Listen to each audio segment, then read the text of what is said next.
Thanks everyone for coming along. My name's Simon Kingham. I'm a professor in geography and head of department in geography, and I have the pleasure of introducing Peter Newman. Peter is a professor of sustainability at Curtin University. He's also the New Zealand Geographical Society Canterbury branch inaugural research fellow. So the New Zealand Geographical Society has decided that they want to bring someone out every year to offer their expertise to our students and other people. So that's one of the reasons Peter's here. He's also been an elected councillor, so he's an academic who's actually been involved in the real world, I think you could say. So he's been elected as a councillor, he's been a commissioner for the Western Australian government, the government of New South Wales. He's currently on a thing called the Infrastructure Australia, which is the body that doles out federal funds for infrastructure projects. So that includes roading and rail, and I'm sure he'll talk about some of that later on. He's also on the IPCC, and he's actually been in Wellington last week with the transport part of the IPCC. So he's a guy who's got heaps of experience and heaps of knowledge, and he's also applied it. So he's very much a kind of applied practitioner academic. He's not an academic who stays in his ivory tower. And we're very pleased he's done a number of talks this week, and he's doing a talk tonight on does rail have a place in a rebuilt Christchurch? Peter.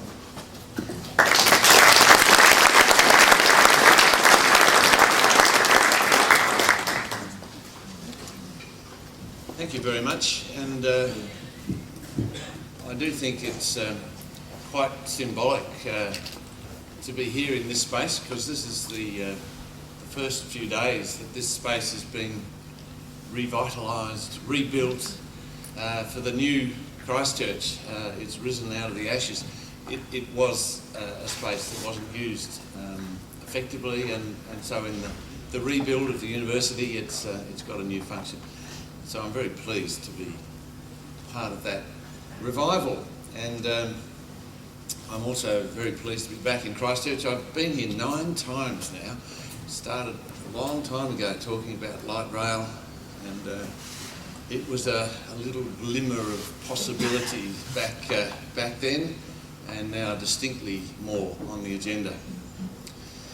I also want to thank this guy, Jason Mill, who took us yesterday on a tour of the Red Zone. It was quite humbling to see what has happened, what you've lived through, and which is now the subject of what do we do now. And Jason is an architect who was part of the team that went in there pulling people out of the collapsed buildings, because he knew what was underneath them, he knew the architecture of so many of the places there. He was a genuine hero, and he now is planning all kinds of things in this new Christchurch. And he said to me there, it's a fantastic time to be in Christchurch. The transition is full of wonderful opportunities. And I was just so moved by that sense that he wasn't looking at this as something to run away from. He just saw boundless opportunities. And I just thought, well, you really do have a future when you've got people like that around. What I want to talk about on whether rail has a future in Christchurch, obviously I think it does. I think it is time competitive for any growing city. I think it's a key part of the green economy, which is the next agenda for cities. It helps to restructure and rebuild the city in more focused centres.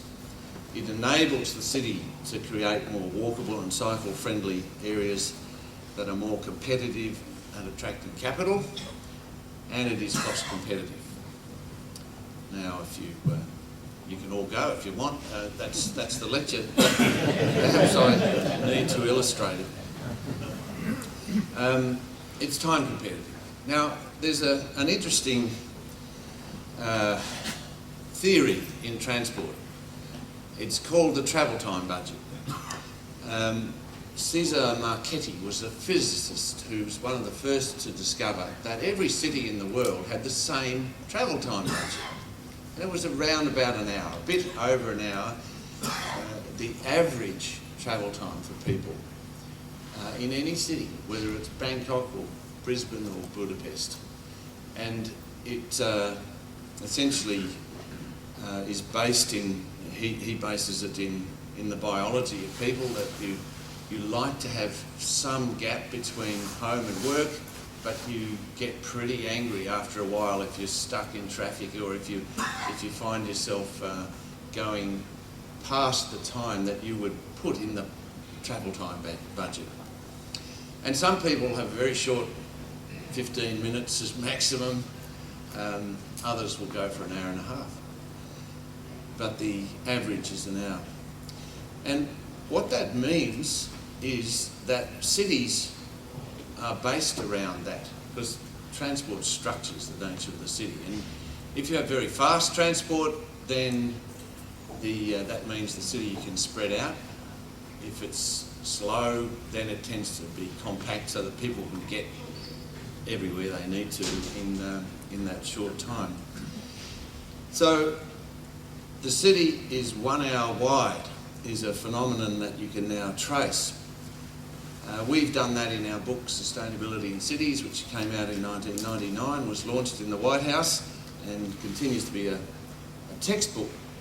In that we talk about the traditional walking city, which you could walk across in 5 to 8, it's 5 to 8 kilometres across, because you travel, when walking, 5 to 8 kilometres an hour. So these kind of traditional towns are like that, and they're quite dense. Most pre-industrial cities were like that. This is Shabam in Yemen. It's a mud brick Manhattan, they call it. And you can see there's a tiny little bit of cars down in one corner, but it's a walking city that is 5 to 8 kilometres across. Now, our cities all have at their core a walking city. This is my city of Fremantle. It's an old walking city built in the 19th century. It's a lovely place to walk across, and it's 5 to 8 kilometres wide. It's part of the broader city of Perth. If you look at Vancouver, the central city of Vancouver is a walking city, and it is very dense now. But they're also building smaller centres that are also walking centres. And in the city centre itself, there's a lot of people walk and cycle. European cities generally, the central areas, the places we love to go around and walk as tourists, they're walking cities. Chinese cities were mostly walking cities until recently, when they became a little bigger and spread out. Now, the traditional walking cities began to collapse in the Industrial Revolution times, when so many people came pouring in and you got all the industry and waste, and they spread out. Firstly, they spread out along the lines that were set by sewerage systems like this in London, and then eventually along the tracks of the trams and the trains. And the cities could go now 20 or 30 kilometres out, because the speed of the trams and trains was roughly 20 or 30 kilometres an hour. And you can follow that across most of the European cities that did that. And the transit cities, as we call them, were lower in density, and you could even have suburbs like this, advertising, that's right next to the railway line. This is in the 19th century. And they spread along the tram and the train tracks. This is Melbourne with one of their typical tram tracks, and you can see the dense development following that. That's because people wanted to be able to use that, then they needed to be close to it. Most of the European cities grew in this era with transit corridors. And that Vancouver picture I showed, they're building along their SkyTrain, which is an elevated light rail system, and they're building these dense centres. They're called TODs, transit-oriented developments. And many of these cities work well with light rail. Now they're rebuilding the light rail because they are structured around transit, around public transport. Now, we've just been through a new era, the automobile city era. And cars came pouring into the cities in the last 50 years based on the fact that they could now travel further and faster. And so the cities spread out. And we had this kind of thing happen. This is a brochure produced by the Pure Oil Company and who ended up as Exxon, I think, and the American Trucking Association. And they had this idea that first we had the congested walking cities and then the congested transit cities, and now we're going to create this. We're going to go right out and we're going to follow the freeways. And this will be the typical American household with a good wife and child looking out the window with a pipe in hand, looking out on a freeway. And so it happened. We built our freeways. and this is Chicago looking down on this extraordinary amount of concrete and bitumen. And it is an amazing era we've been through. And the automobile city spread out 50 to 80 kilometres because you could go 50 to 80 kilometres an hour and follow a different kind of land use pattern, much lower density with shopping centres that were scattered around there. And so the great cities of America and Australia and New Zealand were built. Auckland is certainly a very clear example of a car-based city. Now, America helped it along because they closed down their public transport systems all in one day. 44 cities, the public transport systems, which were privately run, were bought up and closed down overnight. And they've been struggling ever since. But nevertheless, they went with the car, and now they've hit the limit, the Marchetti limit, the travel time budget limit with cars. You actually can't keep within the travel time budget in many of these cities based around cars because the freeways are clogged up and essentially you cannot keep within that budget. So we're seeing a new phenomenon emerge, and I'm going to show you some data that indicates that we are actually seeing the end of that era. Now this is Sydney, and it's called the vampire map because it was looking at the vulnerability if you had fuel price increases, which did happen, the vulnerability in repaying mortgages. The red areas, the red zone, you know about that, the red zone here was the most risky place to live, and it proved to be so with the GFC. But those red zones actually use cars 10 times as much as the blue area in the middle there. And that blue area in Sydney is the wealthy part. The reddish area is increasingly poorer and poorer, but they drive a great deal more than the other areas. Now, they had an election last year based entirely on this issue. It was about whether the government should be returned who promised to build a rail system out to the north-west and the south-west corridors. You see the green lines going through there? That's where the rail lines go. And they use cars about half as much as the red areas. But those red areas were promised rail projects, and then they were withdrawn. And the government got absolutely trounced. And the new government that's got in has promised that they will build those rail projects, and they are going to build light rail and triple the size of the light rail network in the city centre.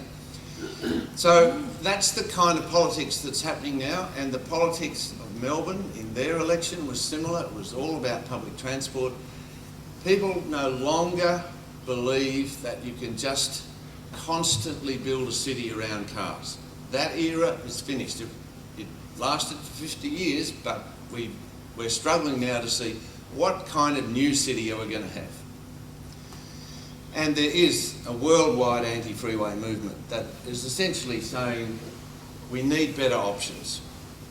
Better transit, not freeways. This is in Vancouver, and they had for the academics here, they had a memorial to Jane Jacobs there, who wrote a book called The Death and Life of Great American Cities, and she is a great Canadian, and they have these kind of things happening. Now, we get data on cities and try to look at what makes them work, and this is down the bottom is freeway miles.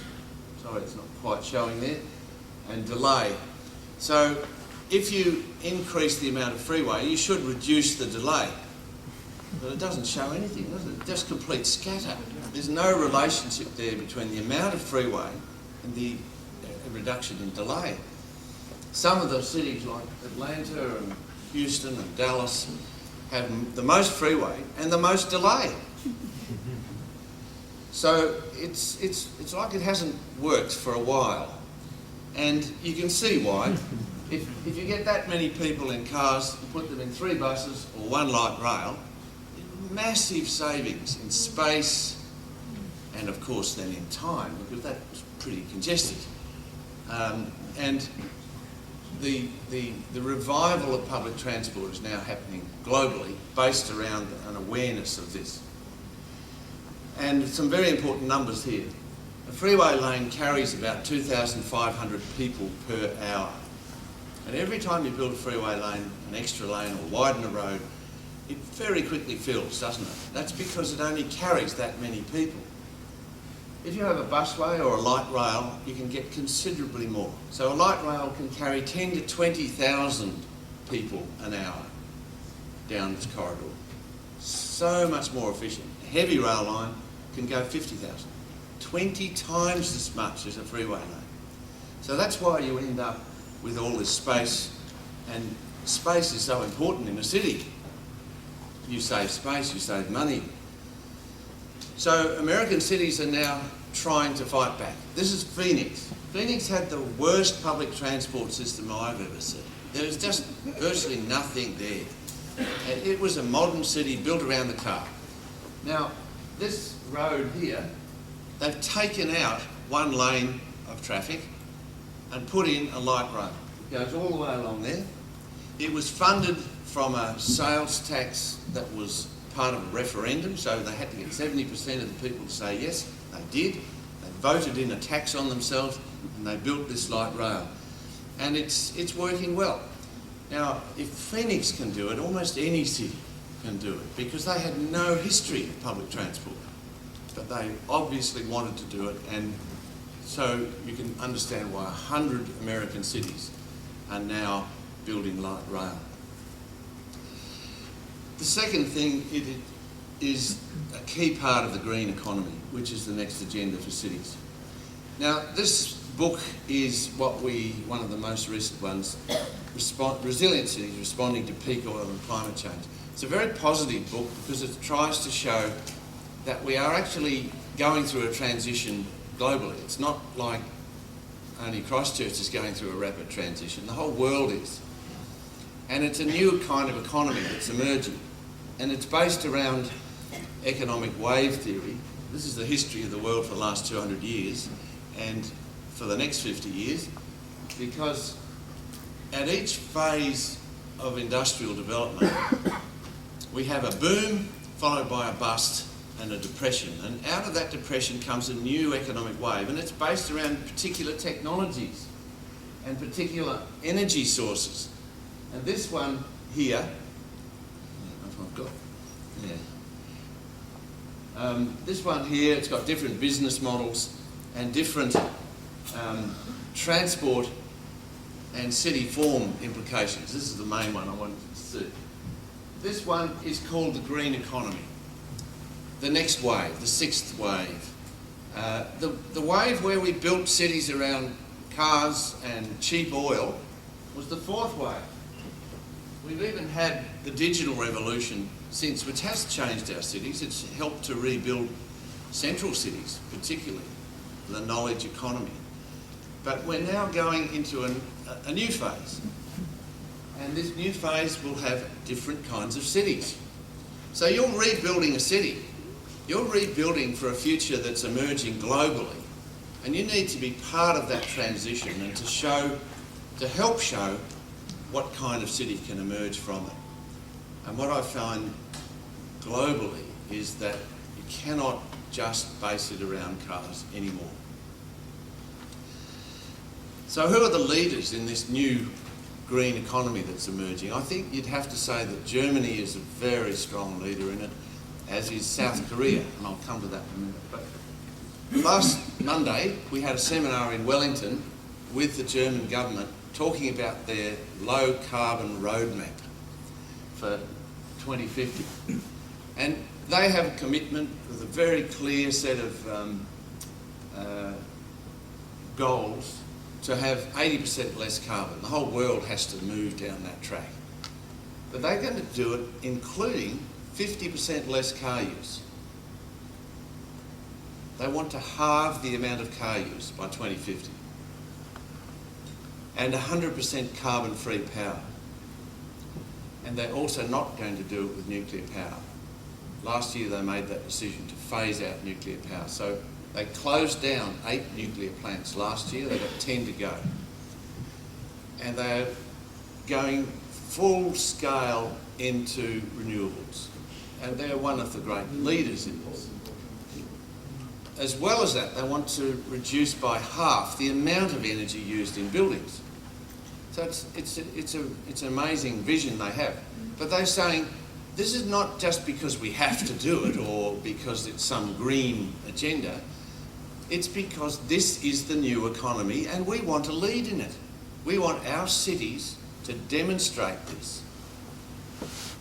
Now, if you want help in rebuilding Christchurch, you wouldn't actually go to Atlanta and say we want to be like you, would you? I mean, there's a lot of the American innovation that drove those previous eras where you'd say they've just lost it at the moment. But the Germans, they are really genuinely demonstrating with small cities and big cities how to create a low carbon city of the future. So I think they're one of the great leaders. Now the other one's South Korea. Let me show why. South Korea is an interesting place. This is a freeway that goes down the middle of Seoul, covering a river, the Chongachan River. And that was built there because it was the only space in the city where you could build a freeway, and people used it for a while, but it was very unpopular because the river is considered to be sacred, and it really did mess it up. And 8 years ago, they had a mayoral election based on whether or not to take this down. And one of the candidates said he would do it, and he won. You imagine him going into the traffic engineer's office saying, take it down. The amazing part of this story is he was the engineer who built the freeway. So in his own lifetime, he has made this incredible transition to seeing that that's got to come down. And now he's built it. The green centre of the Chongachan is there, and it's a wonderful place to visit. It's iconic. They're very, very proud of it, and you can walk down and enjoy this cool area. The river's restored, and it's something of great pride for these people. That mayor is now the president of Korea, so it doesn't harm your politics. And he is saying he wants South Korea to be a leader in the green economy. And he says, if you want to picture what the future is like with the green economy, picture the Chongqing. That is what it is going to be like in our cities. That's not too bad, is it? Now, we sometimes think that the world is changing very slowly, but there actually are some amazing green economy trends that are now happening. I'll just show you a few of them. The peak fossil fuel power investment has happened, so there is now more investment in renewables than in fossil fuels, and it's now 2 to 1. It's going to take a little while for the renewables to catch up and be the main source, but it is happening very rapidly. It's very, very hard for any banker to give money for a coal-fired power station anymore. Anyway, we have peak car use that's happened. We've got peak oil production and peak power consumption. Let me show you a few pictures. This is the UK's residential energy demand, and it shows how the residential component in here, oh, that's the transport part, domestic is in here, it's going down. And we follow the transport patterns in the world cities, and we picked up in the period from 1995 to 2005. If that was picked up just slightly, we'd be able to see this. I don't know if you can do it. Oh, doesn't matter. You'll then lose the top. Anyway, that here, the 5%, is a 10-year period from 1995 to 2005. Very small growth. But since then, since 2005, it's going down. And we first picked it up in data showing Germany, Australia. The Japanese started earlier. And the US in 2004 had a big drop. Now this is before the GFC. It started going down. Per capita car use going down. Who would have predicted that? Certainly most traffic engineers have always said it's just going to keep going up. People will always drive. You can't get people out of cars. It's going down. And it happened at the time the fuel price reached $80 a barrel. So now you see public transport data considerably going up. These are American cities, not built around it, but they are, and light rail, 7.1%. And each year, each quarter actually, you get this data on, it's the same pattern. And car use going down. I never thought I'd live to see that kind of data. And it is remarkable. What about Australia? Exactly the same pattern. 2004, car use began going down in every city, including Canberra, Hobart, Darwin, where there's no congestion. So it has to be something broader, like the fuel price. And maybe some cultural factors in there as well, because there's a bit of a difference in public transport. This is Sydney. I mentioned that they've slightly grown it, but not much, because they haven't invested in public transport. Whereas Melbourne, Brisbane and Perth, we invested in public transport and it's all filled very, very quickly. They had an 80% increase in public transport patronage in Melbourne over a 5-year period. No, nearly doubling. So that's pretty dramatic, and something is clearly going on in our cities that's different to where we've been. And it's young people in particular who are driving cars less. The age groups up to 40 there are all the red part, the red part is the latest data, and those early years are using cars a lot less. Us baby boomers down here, we're not getting out of our cars, and we're going to go into the grave driving, I think. But we are heading that way. And the reality is the young are going to inhabit these cities of the future. And they are less enamoured by cars than we were. Now, there is a cultural factor, I think. When I got a car, it represented freedom and flexibility for me. I could go anywhere, anytime, I was free. These days, if you've got your iPhone and your iPad, you're free. You've got all the connections you need to make. And they work better on a train than they do driving. You can't drive and do all that. So they get in the way. I've got a 21-year-old son who loves going on the bus because that's when he does his electronic music. He doesn't, he actually makes it on a computer, but he finds that he can do it better on public transport than anywhere else. So it's a different world. Sometimes you need 2 devices to be operating at any one time. That's in the metro in Seoul, by the way, a very good metro. The other factor that we have found in our data, and we published this last year, a peer-reviewed journal that went viral very quickly on the web, is that density is going up again. Now, we had nearly a 100-year period where I went through that transition from the transit city to the car-based city. Densities were going down every year. They're going back up again because younger people are coming back into the city.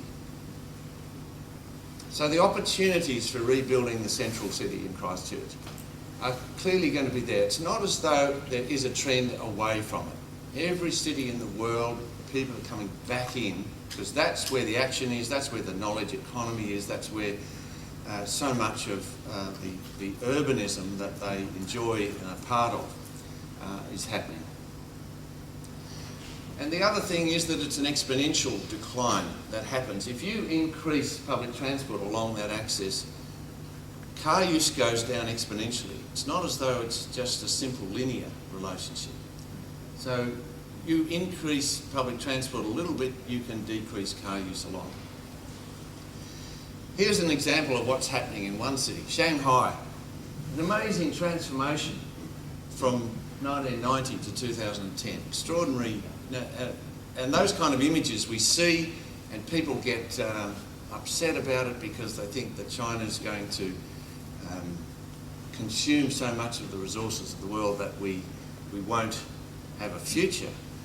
And but look at what happened. The Americans were advising them in the 1990s on how to build a city. You've got to build freeways. And they very quickly clogged up. Now you can go to these cities and it's not easy driving. Now, obviously Christchurch is not like this, and the very dense Asian cities, it doesn't work to build freeways because they are essentially they're going to fill very quickly. So what did they do? About the year 2000, they started building a metro, and in 10 years, they built the world's biggest metro. Look at all those lines they've built in 10 years. It now is 273 stations, 420 kilometres long, covers 80% of the metropolitan area, and it carries 8 million people a day. Now, you don't hear about that stuff, do you? You just hear about the problems, and this is an extraordinary story of transformation and resilience. Those cities, those Chinese cities, are going to have a long-term future. And they're not a few of them. 82 Chinese cities are now building metros. 14 Indian cities. They've just opened the Bangalore metro, the Delhi metro before that. And many Middle Eastern cities, with all their oil, they must know something. They are building this Dubai down there with this new railway. You can even go on the Hajj by rail now. So things are happening in the green economy, and that certainly seems to incorporate rail. The third thing is it helps to restructure and rebuild a city in more focused centres. I want to show you a little bit of research that was done by a University of Canterbury graduate called Ryan Falconer, who came over to Perth to do a PhD with us. He saw the light and he's staying there, but he's got a good job there too. But this was his PhD, and it was based on evaluating what's called new urbanism.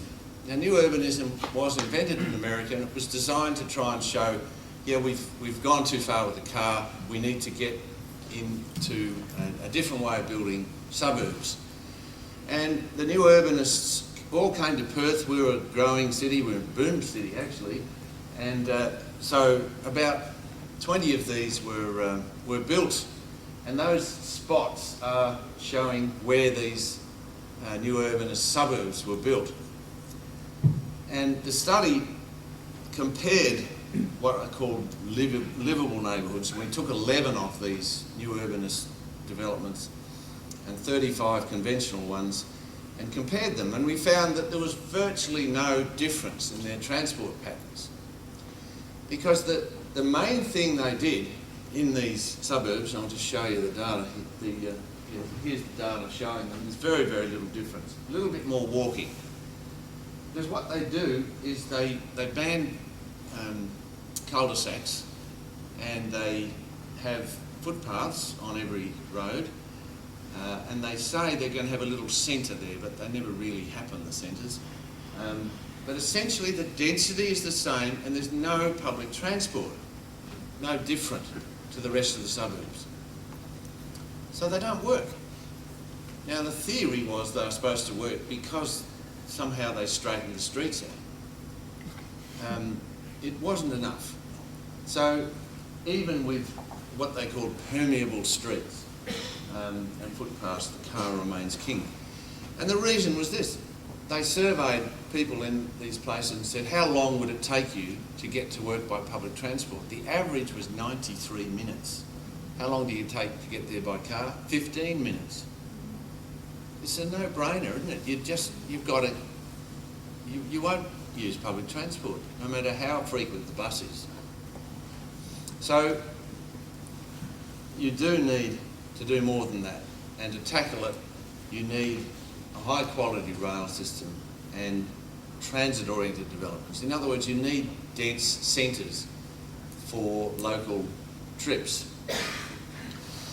Now, if you're going to do that, then you will have a new urban form emerging. And the new urban form we are calling the Polycentric City. The future city is likely to be, you can see the other cities there, they've moved out from the walking and transit city to the car-based city. You're not going to bulldoze the suburbs and start again. You are going to rebuild in new ways. And there's the key to it is quality public transport that enables you to build centres in the suburbs, not just in the city centre. The city centre is going to continue to be very strong and important in this new city. But we will have a series of centres that will also be important. So we need technology that will enable us to build centres. What's that? Ah, rail does that, doesn't it? Yes. Quality rail systems will help enable centres to be built because people like to live near them and they like to have work near it, and developers like to build near it. So you get a market force that helps to build that centre. So this is Sydney, which is trying to develop its future based around centres, and it's tried to have a plan to do that. The Canadian cities are all doing it. Just about every city in the world talks about being a polycentric city, so I'm sure at some stage or other Christchurch will say that too, but it's kind of inherent in some of the documents I've read. Vancouver has been going down this track for nearly 20 years, down this polycentric approach. And they have lost 40,000 vehicles a day in the city centre and gained 100,000 walk-bike trips. So it's a big change that's happening. Now our database on cities shows how much fuel is used in cities around the world, and you can see Atlanta is on the left there at 103 gigajoules per person. The American cities, massive fuel consumers. In the middle, next are the Canadian, New Zealand and Australian cities. So Christchurch, Wellington, Auckland are in there around the 20 to 30 mark, okay, compared to 103 in Atlanta. The green areas are the European cities, they're less than 20, down to Barcelona at 8 gigajoules per person. Barcelona has a similar per capita wealth level to Atlanta, 8 compared to 103. So clearly the city form makes a big difference.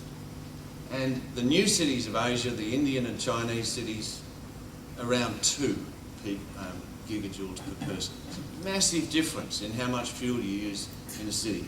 It's all based on their transport systems and their density.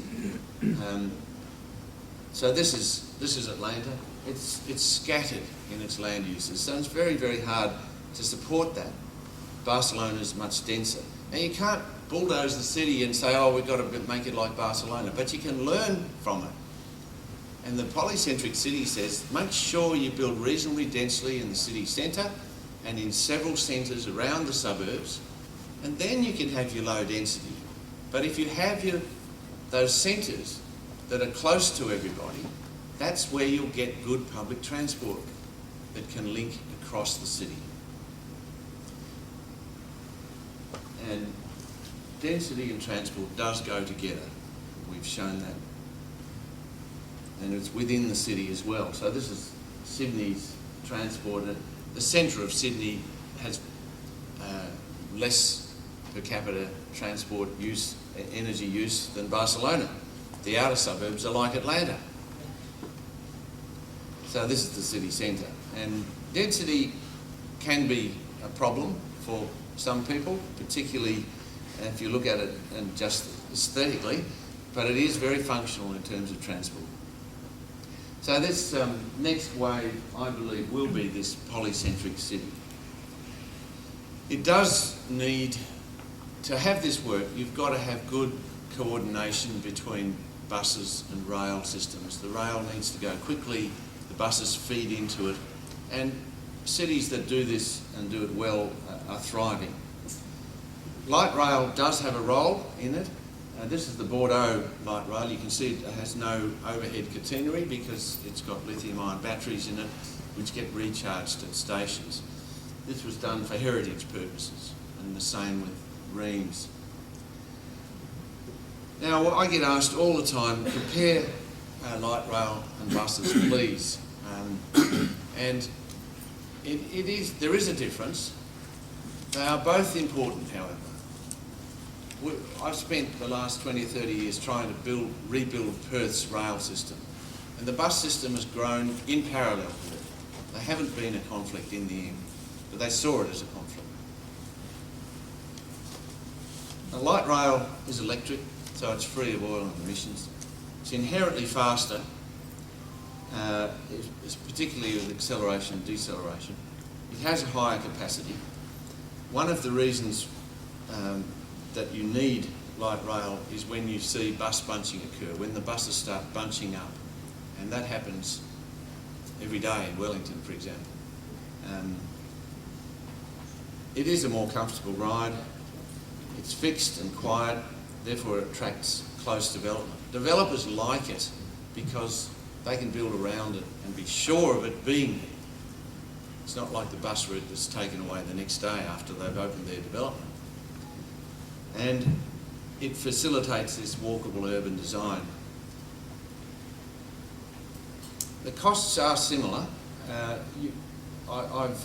There are some busway systems like the ones in Brisbane which are more expensive than light rail. But generally you do have to pay a bit more capital because you are structuring a new system. But the operating costs can be less. The community pride element is one significant factor, and the reality is you were asked what you wanted for the future of Christchurch, and light rail came out frequently on top.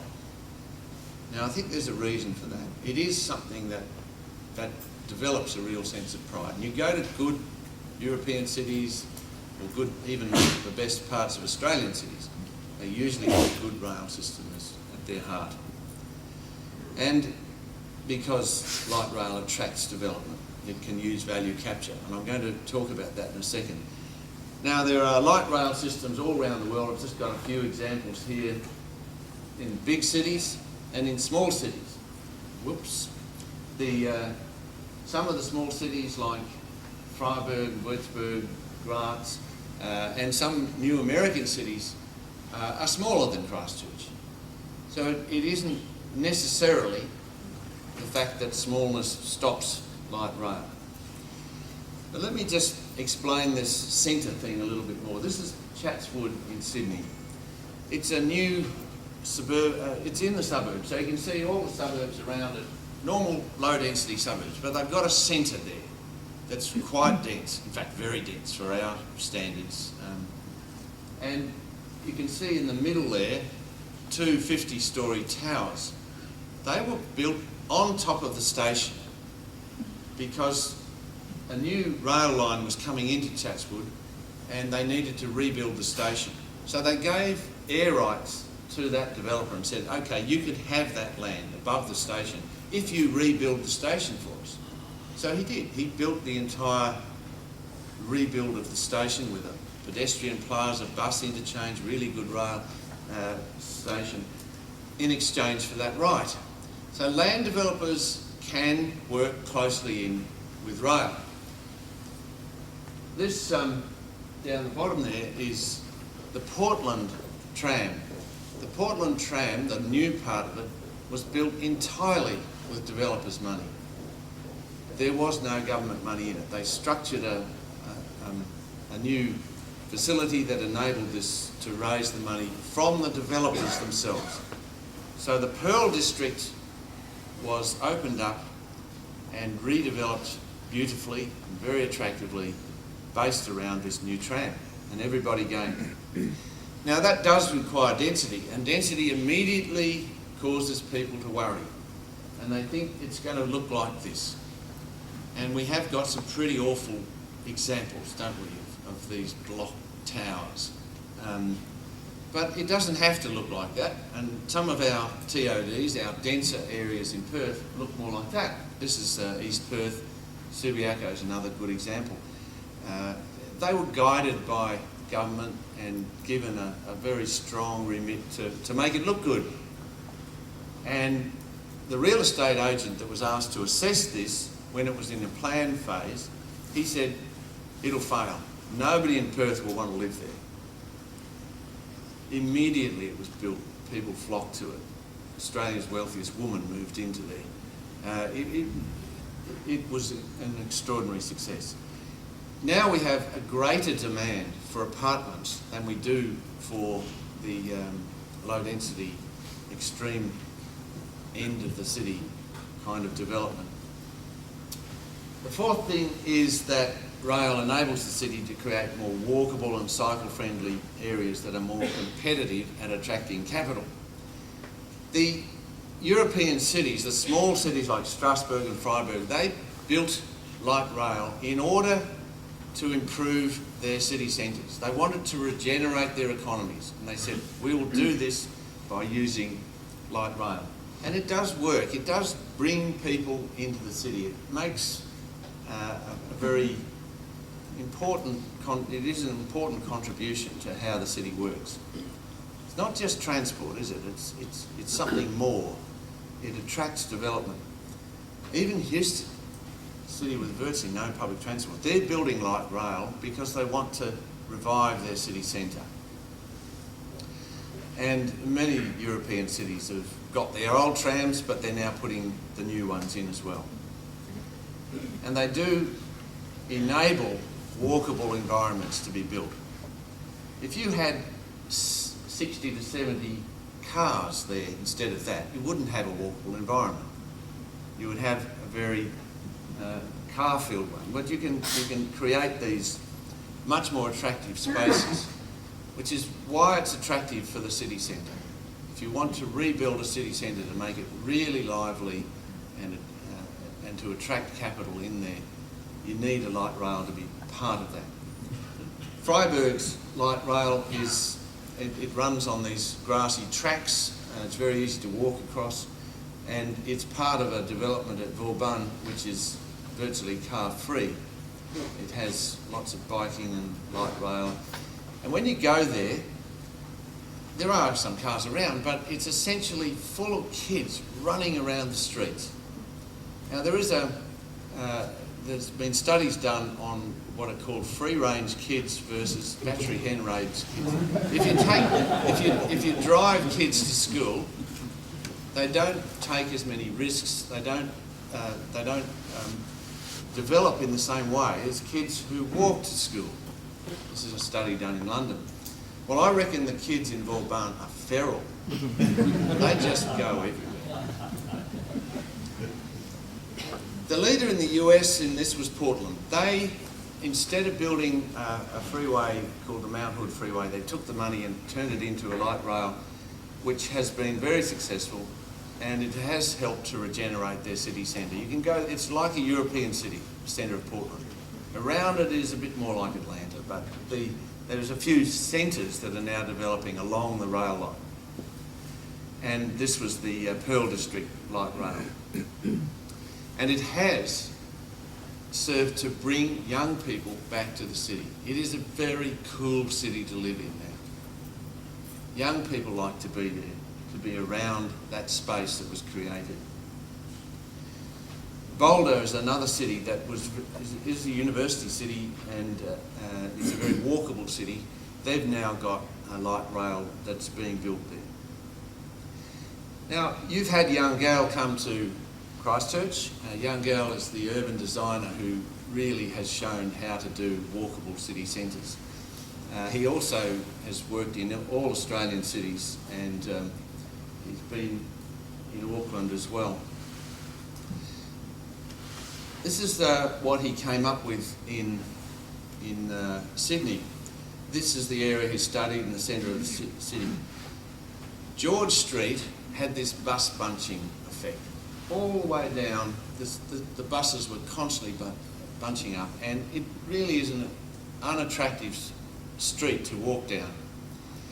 In fact, people get out of the bus to walk faster. And it's a beautiful area. So he's come up with a scheme to get rid of them and to develop a new light rail down George Street. Now, everybody wanted that, but last week the new state government there announced that they had bought the light rail and the monorail company, which was privately owned, and in order to be able to extend the light rail through this area and not only down into the city centre to fix these streets, but right out to the University of New South Wales and Sydney University. It is important that universities are linked by light rail, by a good rail system. And both of them need more help that way. So that is the plan. It's an election commitment, and they've now got the mechanism to be able to do it.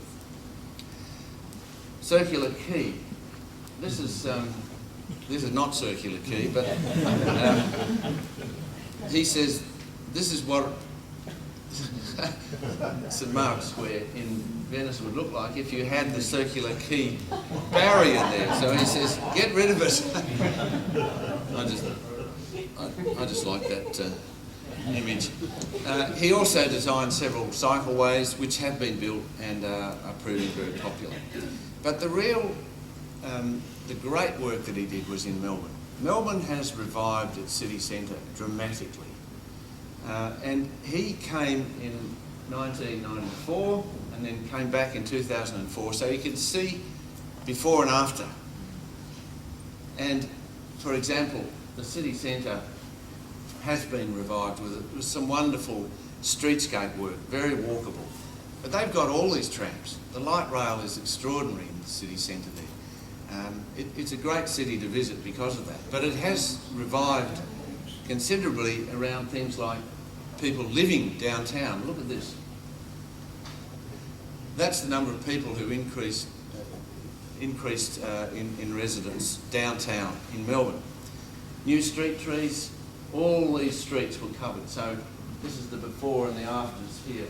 It's a very much greener looking city. That was one of the things you want. It's in the city centre plan, to green so much of that city. Now that's something they've done in Melbourne. Outdoor cafes.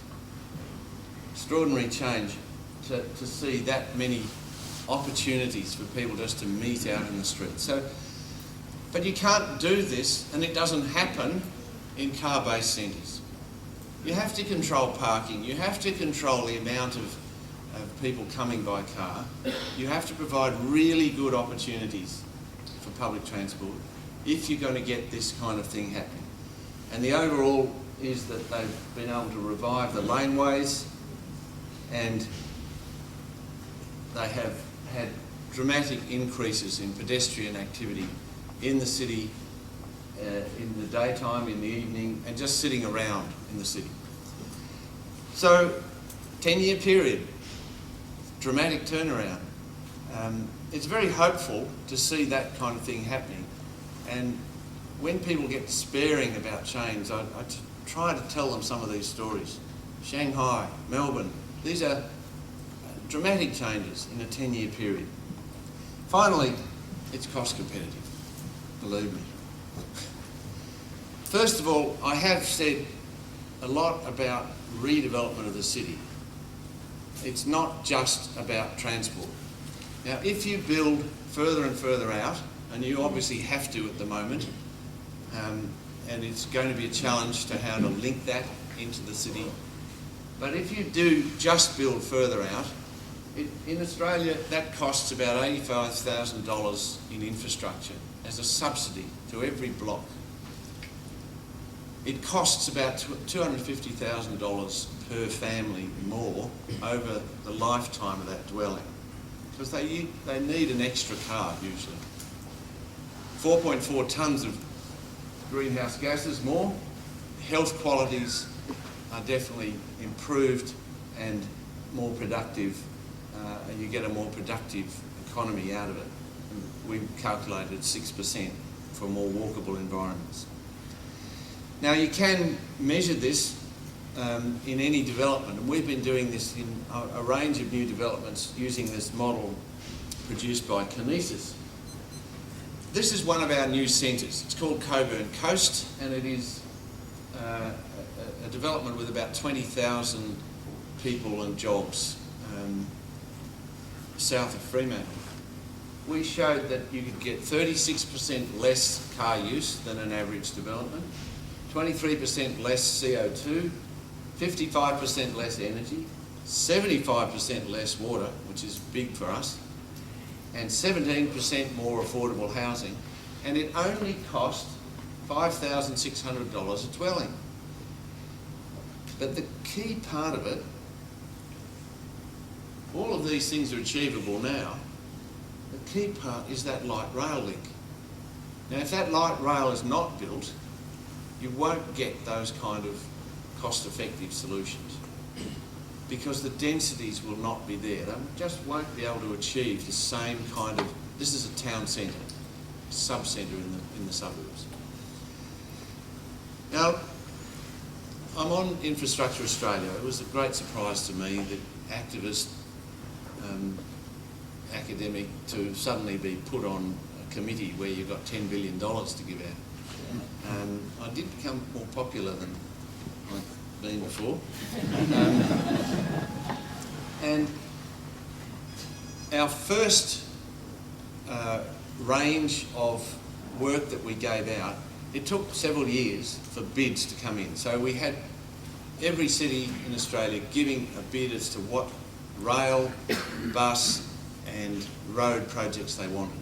So we were able to compare them together. 55% of our budget went on urban rail. First time ever that the federal government's given money for urban rail. And $4.6 billion. Now, the reason was that the benefit cost ratios on the urban rail projects were the best. They were over 1.52, and many of the road projects were around 0.6, this kind of thing. And yet, during that 20 or 30 year period where I've been trying desperately to build rail projects, mostly you heard they're not cost effective. Road projects, they help the economy. Rail projects, all they do is create a bigger deficit, and you've got a problem to get on with. That's not the case. The benefit cost ratios were very clear, and the rail projects came out very well.